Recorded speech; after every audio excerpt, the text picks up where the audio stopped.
really impressed with how many people came out. Today I really want to give you guys a lot of value. So the whole point of my presentation is talking about how powerful the inbox is for you in your business and your art, how you can create your own emails extremely fast, and how that fits into your marketing and sales promotional cycle. So I hope you guys get a lot out of this. My name is Meredith. I'm right here in Loveland. I own a marketing, kind of digital online marketing company with my partner Nick. Right here in Loveland with our 2 dogs, so we're very local. And this is what I do every day, is email marketing. I'm always in different systems, always building emails for my customers, and really know the tips and tricks to help you and your businesses succeed. So what I want to talk about first is what is the power of the inbox? Because that's my presentation, and it really is extremely powerful. The inbox is a tool unlike any other marketing or advertising tool out there because it gives you the ability to directly connect to both your customers and your fans in a very personal and intimate way.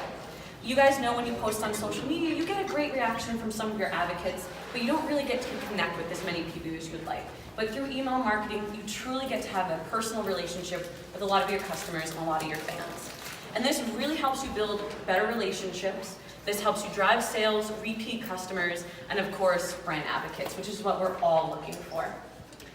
So when we talk about email, everyone knows they need to do an email, but it's very hard to know how to do that for your own business. So what does this actually mean to you guys and your businesses? So we have a really diverse group of people, really interesting from the handmade products to kind of more of the B2C type customers and B2B type customers.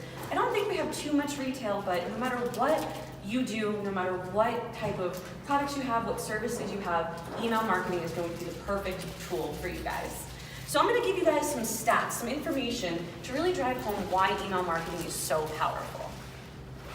So what I love about email marketing is your unlimited reach. So when it comes to artists, when it comes to products, you know, we live close to here, I'm not exactly right, but this is where we are. But you have fans all over the place. People you don't know about, people that you want to connect with, especially in the connected Americas, where these are great potential customers, great potential fans. When you use social media, when you use local advertising, when you use newspaper, you don't get to connect with them as much. With email marketing, you can connect with the whole country, the whole world, everyone that you want to connect with. It's really an amazing, powerful tool. And what I like best about it is when you send it here, it delivers at whatever time it is to your customers, no matter where they are, but when they're ready, the message is there. When you post to social media, it sometimes gets lost. They don't get to see your message because it's a different time. It's 8 a.m. here, it's 8 p.m. over here, it's a different day in Japan. But when you do email marketing and you communicate and build relationships that way, you really get to connect with your customers. One of the other amazing parts about email marketing is the ROI. So as you're starting up, as you're a new business, you have to be very careful with how much money you spend, where you put your money, and where you put your advertising. No other source out there will give you this high of an ROI. For every $1 you spend on email marketing, you can expect about $44 back in ROI. So that's brand awareness, that's getting in front of people, that's sales, that builds so much value to your company.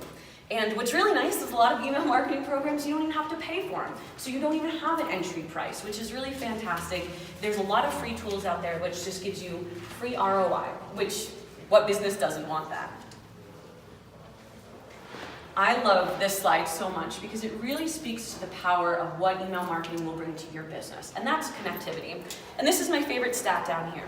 So in email marketing, when you send out a campaign, you have about a 90% delivery rate. I prefer a lot higher, I prefer at least 96, but that means 96% of your emails get delivered to the correct email address. Open rates usually sit about 20% compared to Facebook's 2%. And for all of you out there on a business, you know how painful that is when you spend so much time putting something together and only 10 people like it. With email marketing as a tool for your business, you can connect with your customers a whole lot more. This stat I actually just came from a report this year, but out of everyone who owns a cell phone, which is like 92% I think, 91% of the people check their emails daily. So daily you have an opportunity to connect. Not that you should send emails daily, but daily you have an opportunity to connect with people. And that brings you and your business at 3 times the amount of conversion compared to social media. So you're getting them into your funnel, they're moving through it faster and converting a lot better. And that's what makes email marketing such a great tool for no matter what your business is. So this is a slide that, I think it's beautiful, but it's really important to me because what does that mean for you? Just like a lot of you guys, I'm a starting business too. I've been in business for 2 years, and it's really hard to email when you have 3 people on your list. I have customers, it's building profit, it's building value, it's building awareness, and that builds your business. And that's why it's so important. This is another slide that I truly love because this really talks to everyone in the room. New businesses, new startups, businesses that, they're not the Nikes of the world. We're all just still out there trying. This is where your customers come from. So when I sit down and I talk to my new customers, they're always interested in how do I advertise? How do I market? How do I get out in front of new people? And I ask them, why are you trying to get out in front of those type of people? So this is, sorry if you guys can't quite see it on the screen, but when your business starts up and you're just getting customers in the door, your first 5, 10, those beautiful new customers, 63% of those come from referrals. And I will tell you this, when we started my first year, I only worked on referrals. So I had 100% of my business come through referrals. The other, this is 30% for you guys who can't see it, is word of mouth. Now, you may be kind of wondering what's the difference there. Word of mouth nowadays is called engagement. So this is when you're on social media and someone engages with your post. They share your videos, they share your content. 30% of your new customers come to you, through engagement. And sitting around 10% is the cold lead advertising. So during the newspaper ads, the radio ads, the Facebook marketing, the Google AdWords, it's only about 10%. And that's where most companies spend a lot of their money, which is great. I love advertising, but you really should be focusing on your customers, giving them great value, connecting, building relationships, and really fostering what's actually going to be driving your business. So this is a really great section because when I sit down with someone and I'm talking about email marketing, great. They love it, they're on board, but they have no idea how to fit that into their sales cycle. So where does email marketing actually fit into what you do and how you get customers? So we're going to take a few minutes to talk about that. So this is your sales cycle. Doesn't matter what kind of business you have. It doesn't matter how long you've been in business, how many repeat customers you have. This is a very basic sales cycle. And this is something that I think is really important for businesses because most businesses focus on these top 3 pieces. So we're going to go through it. When you have a sales cycle, you have all these people out there, all these leads who you want to connect with, who you want to get to know, who don't know you. So whether you're dating or you're starting your business, this is the process. You have all these people out there that you want to know that you currently don't know. The first thing you need to do is get their attention. And that's generally done through advertising. Whether that's word of mouth kind of referrals or just general advertising, that's the beginning, the top of the funnel that you guys see a lot. Then, you've got their attention, they're interested in what you're doing, you need to pull them in. And that's generally done through a lead magnet of some sort. Some way that you're pulling them into your business, maybe it's a sales page, you're pulling them in and you're getting their attention and you're getting them to listen to you for at least 6 seconds. The next step is delivering value. So if you're retail and they buy soap from you and then they're out the door, that's your value. If you're more of a sales service, then they're going to come to you, they're going to maybe get a free download, a white paper. There's some kind of value there. Maybe you're offering a coupon.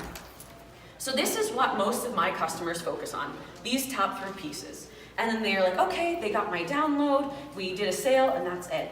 And that's where the sales cycle ends. And that's really doing a disservice to your business because that's not taking it a step further and really building brand awareness and connecting yourself with your customers through what is generally called now relationship marketing. So this to me is the most important part because it's mostly what I do, but it's the next steps. So you've had that point of contact, they've downloaded something from you, they've got a coupon, you made a sale, then what? And that's coming in here. The first thing is you really need to build trust and rapport. So I like to call this in the email marketing cycle, the autoresponder. Now, this is a little bit of an advanced technique, we won't get into too much, but basically they're emails that you automatically send out to customers, and we'll go into that a little bit more.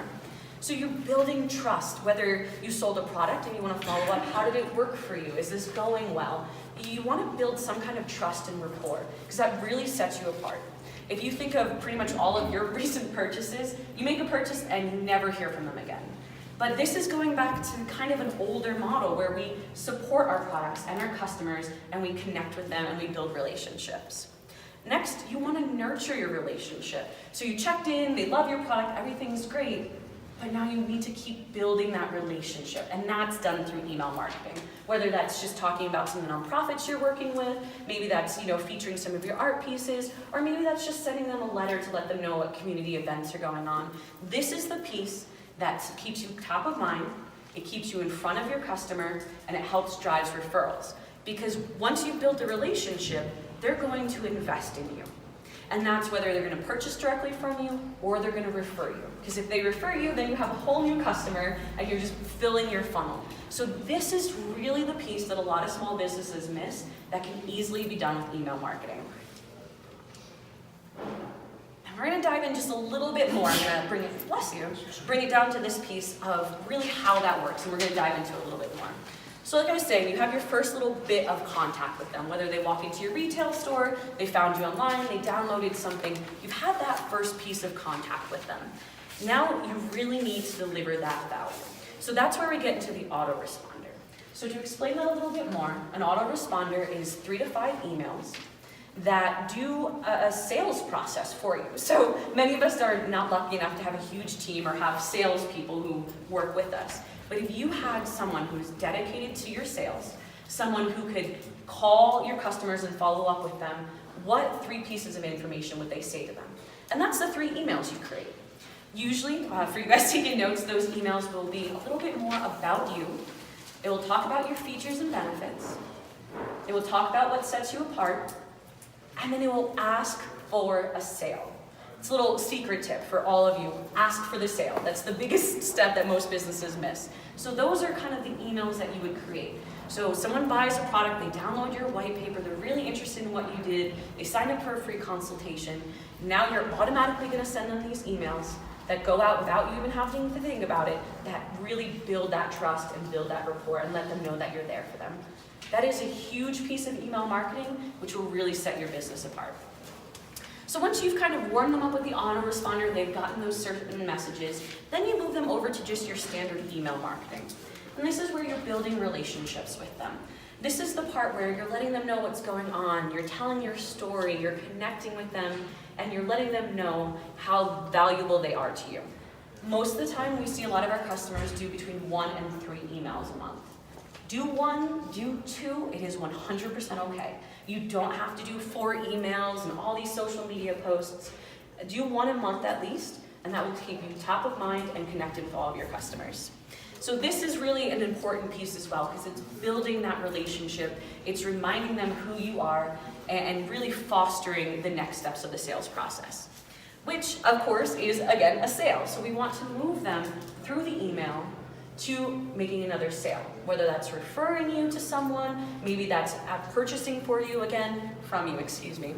And what's nice is no matter if it's a first-time customer or a customer you've had for a long time, they can go through this repeatedly, over and over again. They're going to want to buy more art from you. They're going to need more coaching from you. They're going to need more marketing services from you. So over and over again, you can lead your customers through this funnel, and while you're getting new customers through referrals.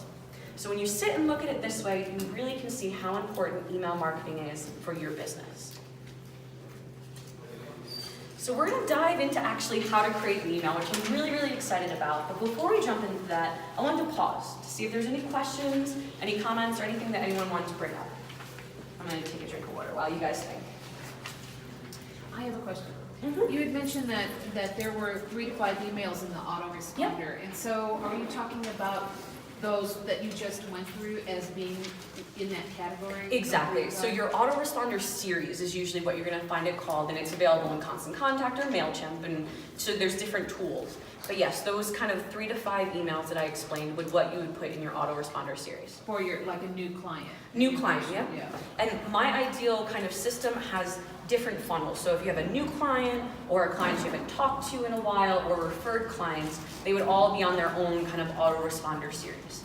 That's a stretch goal. I know that's going to take a little while to get there, but you can build one. And you can have a new process where customers come in, they get these 3 to 5 emails, and then they're moved on to your standard email marketing list. And usually the pattern for that is 1, 3, 5, and 7. So day 1 you send them an email, day 3 you send them an email, day 5 you send them an email, and day 7 you send them an email. That really depends on your sales cycle. So if you have a quick product, that would be kind of the process. If you have a longer like SaaS product, it would be a lot longer than that. But that's kind of where we're looking at. Does that answer your question? Yes. Okay. Yeah, go ahead. I have a quick question. Back in the day, you would collect as many business cards as possible and send out a blast email. Is that still not okay to do? So the list management is something that is very tricky, and there are different laws. So in America, in 2003, there was a law called the canned spam law that came out. And basically that just says you need express permission. You guys need to tell me that you want to be on my list, and if that happens, cool, you can use it. There's also kind of this gray area where something like this, say they gave me a list of all of your email addresses, there's kind of this gray area where I could technically email you because we had a business relationship, and that's okay. But you can't buy lists, and buying lists is a just waste of money, completely waste of money. Please don't ever do that. You can't buy a list, and you can't just go and find people's email addresses and put them on your list.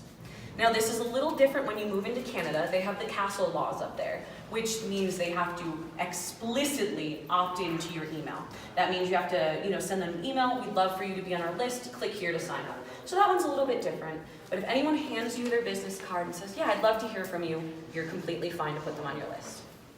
Yeah, which is a lot of people. And it doesn't matter if they're your ideal customer or not. It just matters getting them on your list because they may know your ideal customer, they may be connected to your ideal customer, or they just might be a fan of you and want to promote you. Any other questions? Sorry, I'm trying to go fast because I'm a big talker.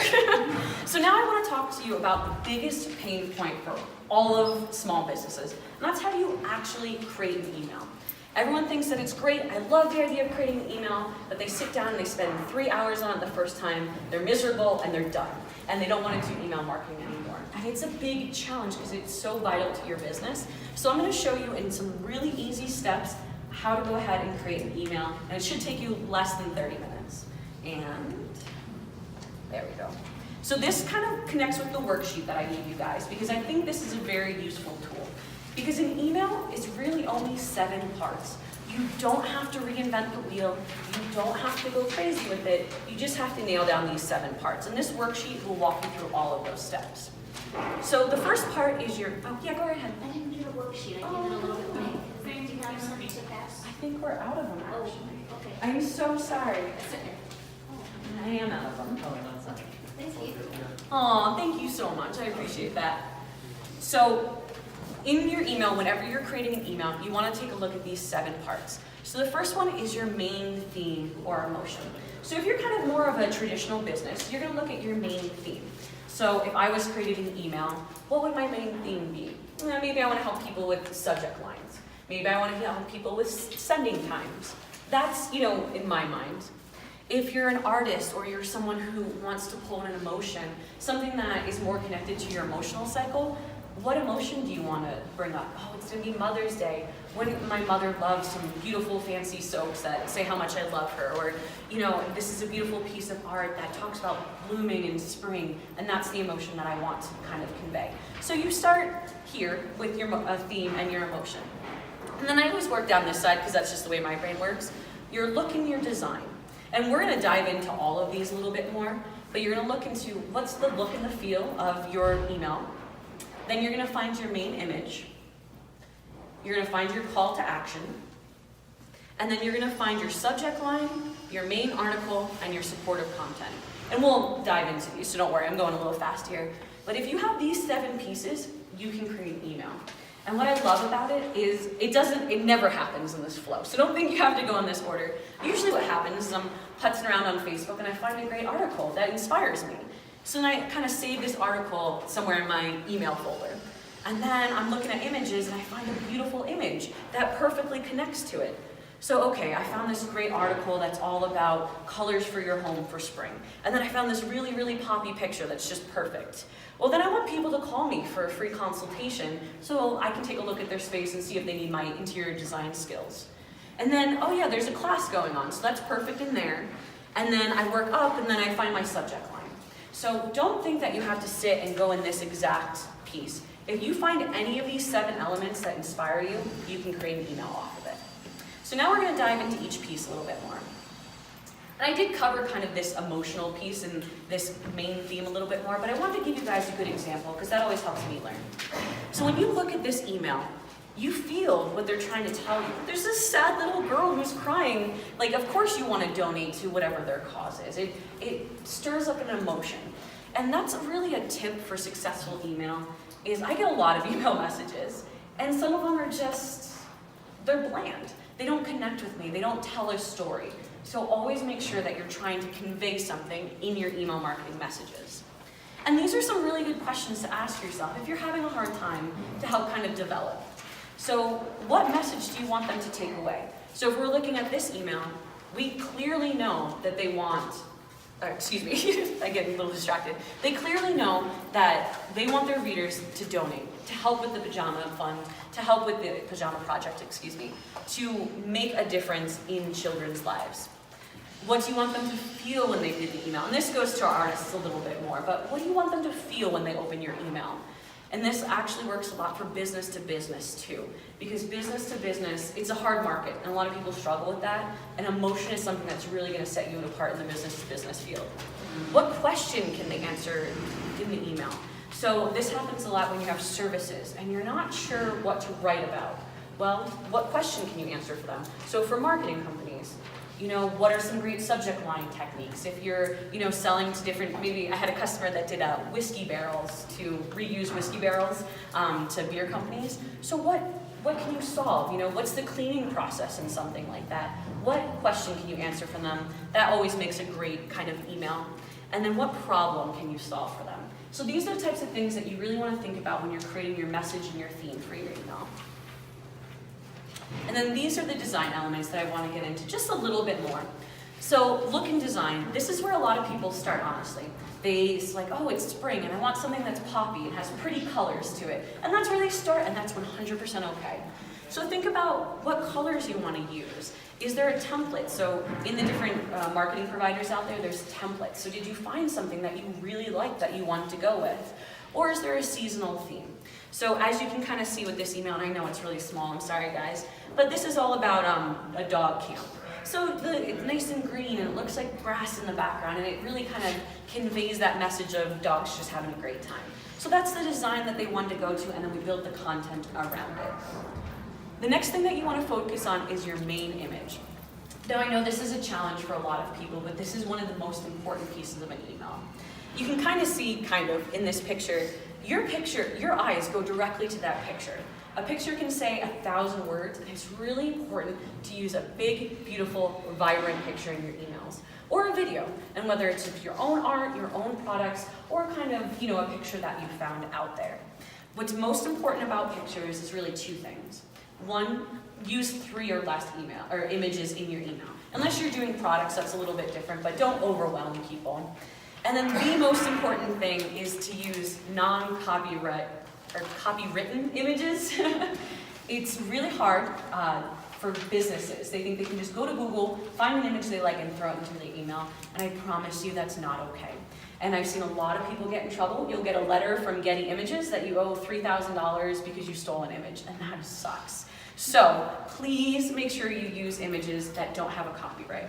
One of my absolute favorite sources is Pexels, PEXELS.com. They're a great source. They have hundreds and hundreds of pictures. The other one is Unsplash, Unsplash. Pexels is P-E-X. E-L-S. Yep, Pixels with 2 U's, I guess. They're great sources for free images. And there's a lot of other ones out there that are really helpful. And I actually have a handout, I don't have it with me, but if you give me your email, I'd be happy to send it to you with 10 different sources for free use images. So just Google it, free use images, and make sure you use them. There's tons of beautiful images out there that you can use. You can also buy licenses for stock photos. We use Stock Photo Secrets. I really like them. I think it's like $99 for 200 images, and we can use them any way we want. So just make sure you're always using images that don't have a copyright, because I don't want you to go down that. And then the next piece, and something that a lot of people miss in their email, is the call to action. So if you're taking my time to send me an email, and it doesn't have a call to action, it really is a waste of time. It needs to have a path. A lot of people and a lot of small businesses are a little bit scared to sell because it's sticky. And I don't really like selling that much either. But if you're sending out a message and you're not telling people what you would like them to do, it's like letting your dog outside and not telling him where to go, or not putting them on a leash, or not giving any direction. Great, you sent me this amazing value and I really appreciate it, but what do you want from me? So it's always important to have some kind of call to action. And I liked when I work with businesses to kind of pre-think of our call to actions. What's like a low call to action? Oh, like my YouTube channel, sign up, to my Facebook Lives. You have kind of a low ask. Then you have your medium ask, sign up for a free consultation, or get this white paper to sign up for a challenge. And then you have your high ask, call me right now, buy this product. So when you're creating an email, always think about what you want your call to action to be, and make sure you include that in your email, and always make sure it's nice and bold and visible and clear to your customers. Another important piece would be that call to action is above the scroll. So back in the day, it was above the fold on the newspaper. So we remember the newspapers when they're folded. Now it's called above the scroll. So when you get an email, everything important should be on the screen, and your call to action should be right in front of your customer before they start scrolling. And that's how you're gonna get attention, and that's how you're gonna drive sales. Any questions on these pieces at all? Does it make a difference whether it's above the scroll on a computer versus a mobile? It does make a difference. So when we talk about above the scroll, we're talking about a computer, because it's found that on smartphones, people actually enjoy scrolling. They find value and I don't know why, but we like to scroll because we feel important when we get to scroll these big long emails. So it doesn't matter as much on mobile, especially on email on mobile. It usually kind of has your logo on the top and it looks a little different. When we talk about above the scroll, that really means on the desktop. So now we're going to move on to the subject line, and many people would argue that this is the most important piece of an email. I think they're all important, but the subject line is really what pulls people into your email. So 1/3 of your subscribers will open your email just on the subject line alone. The other third, or another third, will open based on your name. So who are you and what name do you have in the sender field? Another important piece, but the subject line is extremely important. You want to keep it to 30 to 40 characters max. And this really plays to the mobile. iPhones cut off about 30 characters. So that's why we sit at that number. It used to be 60 for desktop, but now we're looking somewhere around 30 to 40 characters. You want it to be about 6 to 10 words. If it's more than that, no one's going to read it. You take about 3 seconds to view your email to decide if they're actually going to read it or not, so keep it really short. Be clever. I love clever subject lines. They really make me laugh. Here's a really good example. So this is a yoga company. It's a fake yoga company, but it's a yoga company. And their subject line is acro yoga at 11,000 feet. You in? That's a great email. I think that I would be really intrigued. They could also say mountaintop yoga this Tuesday. Who's going to open that? But this, it builds intrigue, it builds excitement. They want to know. So some ways that you can really do that is putting questions in your subject line. That is an instant win. People, if they see a question, they want an answer. It's just human habit. So put a question in your subject line. Deadlines in subject lines are always really successful. You can also go ahead and put words like free or exclusive. Be careful with those because those are kind of spammy, but those are really powerful words as well. The next piece that we're going to talk about is the content elements. Now, most of the people spend all of their time on the content, and that's really not, while it's obviously important, it's really not the piece that you need to spend all of your time on. Most people think that they have to sit down and they have to write a 300 to 500 page essay, a word essay, to create an email. And that's just not the case. A lot of times, you will see people borrowing content. So maybe you were on one of your competitors' websites, or maybe just your friend's website, and you found some great content and you want to share that. Feel free to share that content. There's no negative, it's not a bad thing as long as you do it the right way. You can't just copy and paste someone's content into your email and pass it off as your own. That's not okay, and that's not fair. You wouldn't want someone to do that to you. So what you do, and this is a great example, this went over to the Heart Association's website about Heart Month. So what they did is they created a really beautiful graphic, and we wrote some lead-in content. 3 to 5 sentences of your own words that gently leads into this important article that's not written by you. And that is completely okay. Particularly, what's important here is the article goes to their website. So you didn't take the blog and put it on your website and steal all their content. It goes directly and natively to their website, just as they would want it to, and you wrote your own words to lead that in. So that's how you can use other people's content fairly. And it's completely okay to do, because there's great content out there. You don't have to reinvent the wheel. Kind of my rule of thumb is for every 3 emails that you send out, 2 of them can be other people's content, 1 of them should be yours, because you want to make sure they hear your voice. Okay. Did you say we could use our competitors? Yeah, so you definitely can, because I know the competitor, it's a scary word, but there are enough customers for all of us. If every single one of you were email marketing customers, there would be enough businesses, there would be enough customers for all of us. Every single one of you have customers waiting for your specific skills, your specific talent, and the way you deliver that. So it's okay to share content. I'm happy to use content from other marketers that I find value because they maybe do services that I don't do, and it's building a better community. Your competitors, we're not against each other. We're all friends. Go right ahead. But you must send your reader to their website. Must is a hard word. That is the correct thing to do. And there's other tools out there, and I can't remember the name of it, but there's a tool that you can use that you put in their email address or their website, and while it sends to their stuff, on the side it pops up with your information. It's a little bit of a gray area, but if someone was going to use your content, you would want them to come to your website. And that's what we're going to do for any website or any content we use, direct them to them, because there's really where the value is.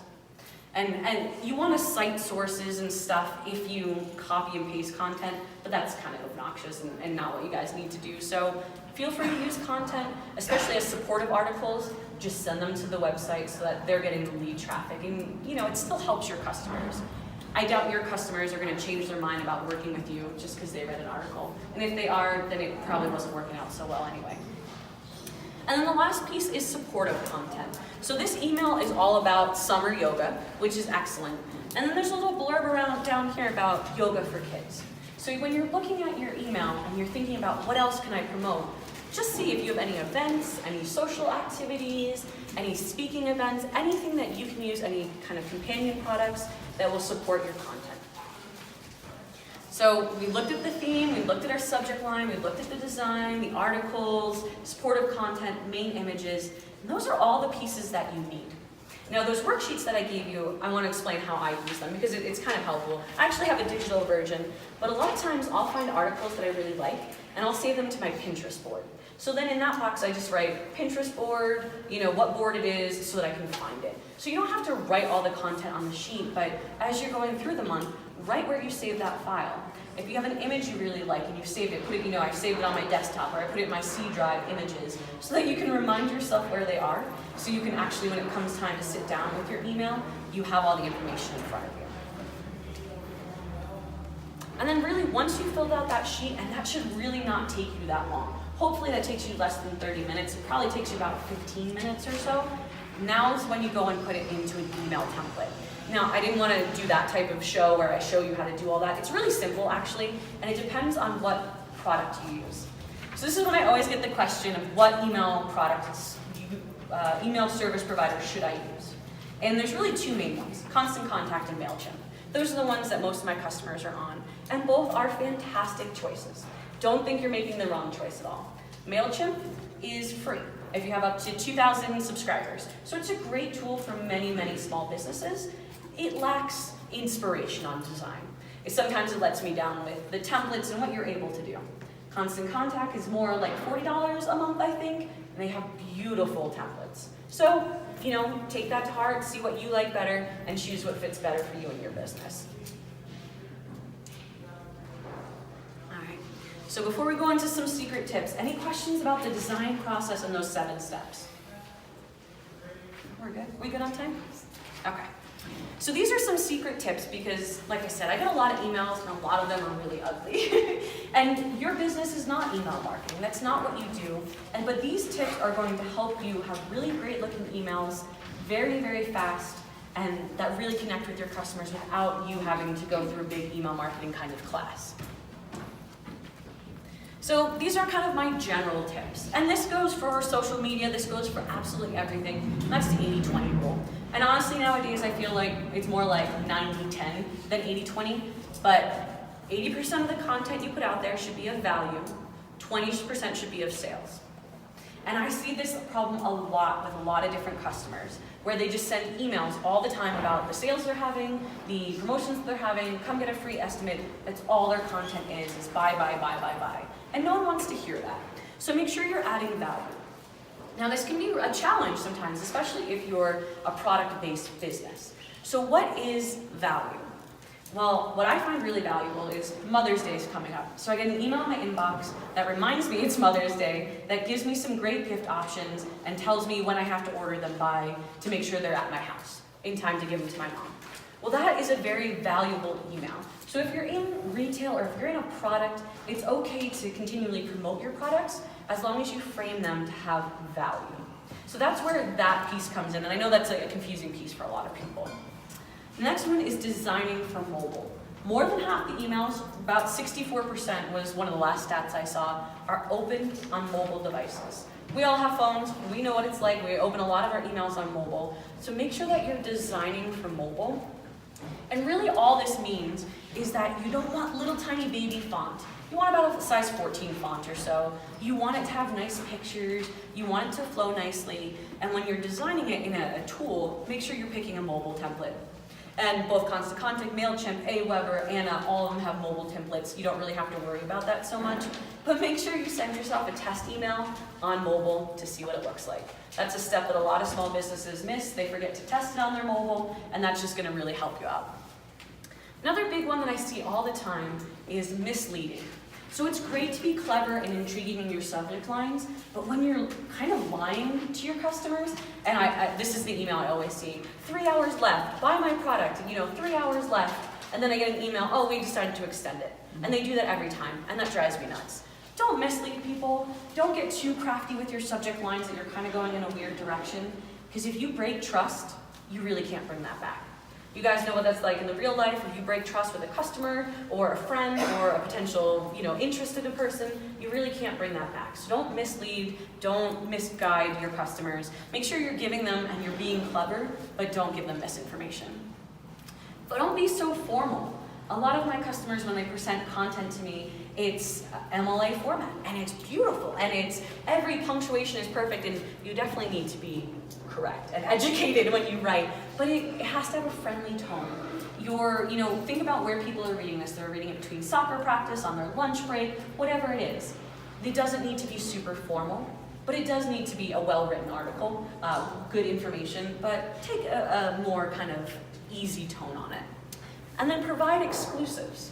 So if I'm gonna be on your email list, give me something to be on your email list. I hate when there's a promotion, 20% off, and I get an email about it, I see it on social media, I see it in the store. Why am I even on your list? Why am I reading your messages if I don't get anything special?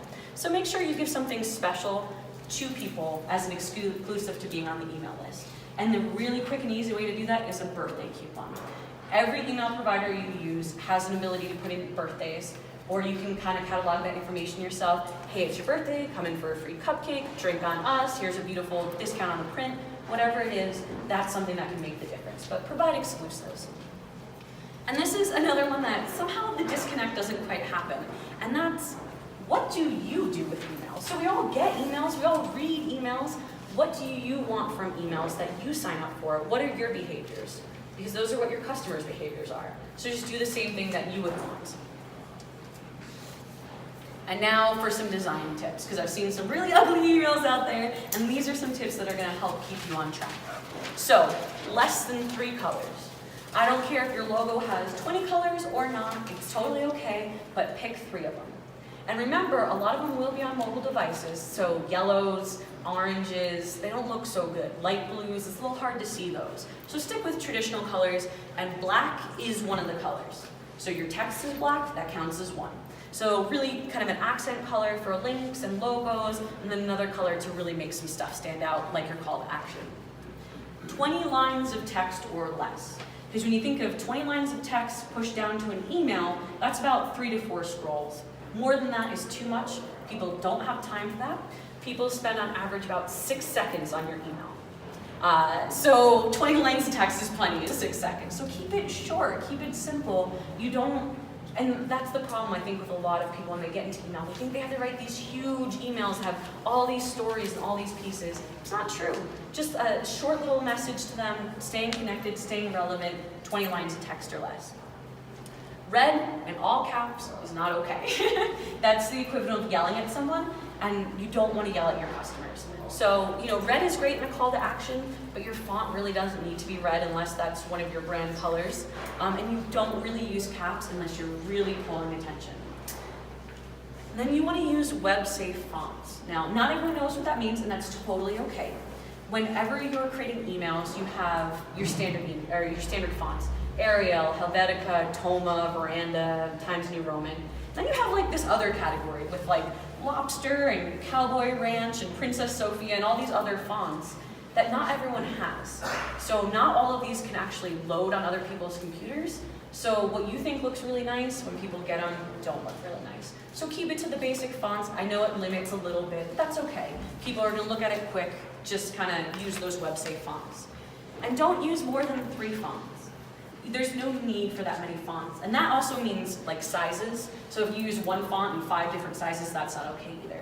So 3 different fonts, only because people are looking at it so fast. They can't, there's so much going on, it's a bit much. Yeah, go right ahead. What about bolding and italicizing? Is that something you want to take into consideration? You do want to take into consideration. That would be considered like one font. So obviously you want to bold headlines and certain words, and that's okay, but that's all considered one. So then your logo would be another font, your headline would be another font, and that's plenty. You don't want to overwhelm them too much. And then use, like I said before, make sure you use fonts that are appropriate for your business as well. So as web designers, you guys know this. If I'm sending out a marketing email, it's not going to be in Comic Sans. That just doesn't make sense, and you should never use that font anyway. But if I run a daycare center, maybe that is a font that you want to use. So use fonts that match your brand. And that's, kind of more of a branding piece, but it's pretty easy to see visually what matches your brand. And then this is another one that I think a lot of people miss, and that's highlighted links. So when you build an email, all of your images should be linked, your logo should be linked, all of that. But you shouldn't have more than 3 different highlighted links in your email, because then you're asking them to do too much. That's like when I asked my boyfriend to go to the store and I gave him a list of 20 things, but I don't hand him any paper. He comes back with 3 of them. So just put 3 items in there. That's all people can really see. That's all they're going to pay attention to. Because if you make things too long, if there's too much content, too many links, too much going on, what happens is this is a valuable email. I'm going to save it for later when I have time. And they never have time. Trust me, we never have time. And that's not what you want. You don't want people to save your emails, because then they become into a habit where, oh, Meredith sent me another email, it's going to be really long, I'll check it next week. That's not what you want for your email marketing. So keeping it short, delivering value, providing a clear call to action will get people to be really interested in your emails. So like I said, keep it clean, keep it short, and keep it simple. That's what people want. So I'm going to pause here. Were there any questions about that? I know I talked a lot. Yeah, go right ahead. When you talk about the length and the links, is it appropriate to link like to your blog from there, or do you think that's not even? Oh yeah, absolutely links to your blog, because that kind of gets more into your website world, but you're putting out links. So whenever you post an email, you usually have an option to put it on social media and other type of things. So you're creating lots of links out there, which is just helping your business grow. So definitely link your blog. A lot of times I'll kind of put the first 3 to 5 sentences and say, read more at my blog here. And that's getting traffic to my blog. And that's a really important piece, and that's completely okay to do. I always get the question, do I put the full blog in the email, or do I link to the blog? That's a really common question. So if your blog is less than 3 paragraphs, put it in your email. You're okay. If it's more than 3 paragraphs, go ahead and push them over to your blog. And that's a really good kind of a way to know the difference. Okay. Any other questions? All right. So you guys kind of know the value of email marketing now. You see how it fits into your sales cycle. You see how easy it is to create. So now what I want to do is talk about just a few of the quick little trends, some things that are going to help you guys be even ahead of the trends with your email marketing. And the number one thing is personalization. This is where everything is going. And I know you guys probably can't see it, but this is a picture of my inbox. And I have 2 emails here that have my first name directly in the subject line. This is extremely easy to do with whatever service provider you use, and it really, really builds attention. I get probably between 80 and 100 emails a day. And when it says my name, I pay attention because it kind of looks like it's coming from a customer. So that really makes a difference, and personalization is going to be the #1 trend for email marketing. Now, personalization, it goes a little bit farther into interests. So, you have a company and you create 3 different types of art. You have a series all about warriors, you have a series about Native Americans, and you have a series about babies. You should know what I like, and you should know what's important to me and what type of information I want to receive, and I should only be on those lists. It should be personalized to my interests. This, again, if you own a vet or anything like that, don't send me information about cats. I don't have cats. I only have dogs. You should know what my interests are at this time, and it should be kind of personalized to my interests. So this is really important. Any kind of personalization you can put in is really valuable. A lot of times, different service providers will let you personalize the inside. So they'll say, hey Meredith, I saw you came into the chiropractic company or to our store on April 5th. Really great seeing you. Your next appointment's in 2 weeks, and you can fill in those details. These are some more trends, and I think I'm getting a little tight on time, so I'll talk fast, but data. Data is so, so important. And basically what data means to you is you can test. You can test subject lines, you can test time of day. There's so much great data out there. Don't just send emails Tuesday at 9 o'clock every single week, because that's what I tell you is really a good time for your customers. Test different things, see where your highest open rates are, and that's when you should be sending your emails. And just so you know, 9 o'clock on Tuesday is a great time to send emails. Automation. This is really another piece of the future, and particularly for people who, have retail shopping carts, online sales, that type of thing. We're expecting nowadays, where if I go to Lush and I'm buying a moisturizer, and I love this product, but I kind of forget about it and I go do something else, I expect to kind of get an email to remind me that it was in my cart and that I actually want to purchase it. These are really important steps to automate. This is great for small businesses because so many providers include this now. If you use Shopify, I think they have kind of pieces that do that. MailChimp, I know for sure, do different pieces like that. People expect to automatically get messages, especially reminder messages. If I didn't get an email to buy contact lenses or to take my dogs to the vet, it would literally never happen. I would completely forget about it, but I automatically get an email that reminds me. I get a second and a third email to remind me, and then I actually take an action. So if you have kind of repeat customers who will be coming to you often, make sure you use automation. And the last piece is storytelling. No one wants to be sold to anymore. I get sold to endlessly. I get on Facebook, and all people want me to do is pay them for whatever product it is that they want. I'm sick of being sold to, and I know you guys are too. So tell your story. What makes your brand special? What makes you different than your competitors?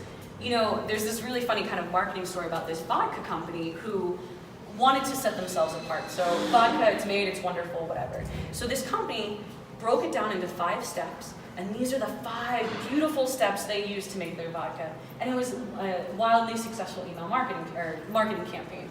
It's the same 5 steps that every vodka company uses, but I don't know that. And the average customer doesn't know that. And they gave me an insight into their product and into their world, and it made them stand out. Your customers probably don't know what goes on behind the scenes. They don't know kind of the ins and outs, and that's the story that you can tell.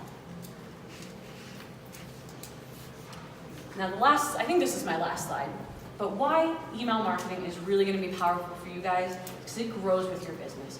We're all just starting out, and that's fantastic. Some of us are a little bit further than others, but we're all kind of in that same realm. But email marketing, whether you're here or you're growing and you get your brand new office and you start hiring people, it's going to grow with you, because you can scale with your business. When you send an email to 2 people or 2,000 people, it's the same process. It doesn't take any more work to connect with more people, so it grows with your business. It can be done in advance. When we go on vacation, I set up all my emails and I sit on the beach, drink margaritas, and my email marketing is happening without me. And that is beautiful. When you run a business, very beautiful. It fits into any funnel. So whether you're going after new customers, you're trying to gauge interest in a new market, it fits into whatever marketing funnel you have. And that's really, really valuable. And this will grow with your business as well as you have more marketing funnels, but just know you can have 20 different autoresponders going, connecting to people doing all different types of things on your behalf. It can be outsourced. A lot of your businesses are going to grow to the point where you don't want to spend time doing this, and you want to find a company that will do your email marketing for you. And it's a great skill, or it's a great tool to just say, here, I'll pay you, you guys take care of it. So that's another great piece about it. There's different providers for every size list. So we talked about a few. When you're very small, MailChimp is a great one, Constant Contact is a great one. As you grow, you might want Infusionsoft or Aweber, or some of those more sophisticated tools that can really do a lot. Maybe you want to use them through your Salesforce platform or your other CRM. There's so many different email marketing tools, and it's very easy to move your list through them. Can grow with your skills, whether this is the first email that you're putting together and you're trying to figure it out, or if you're HTML coders and you want to code your own email messages. It can grow with your skills, and it will develop with your skills as well. So I'm going to return to this one. This one's my last slide. Now that you guys got to hear me talk and you got to know a little bit more about email marketing, you can really see the power that it has. It is going to get you in front of the people you want to talk to. It's going to build friends with your customers. It's going to build relationships, which really drives sales and repeat business. Repeat business and referrals are the key for your business being successful, and email marketing is a tool that's going to support that.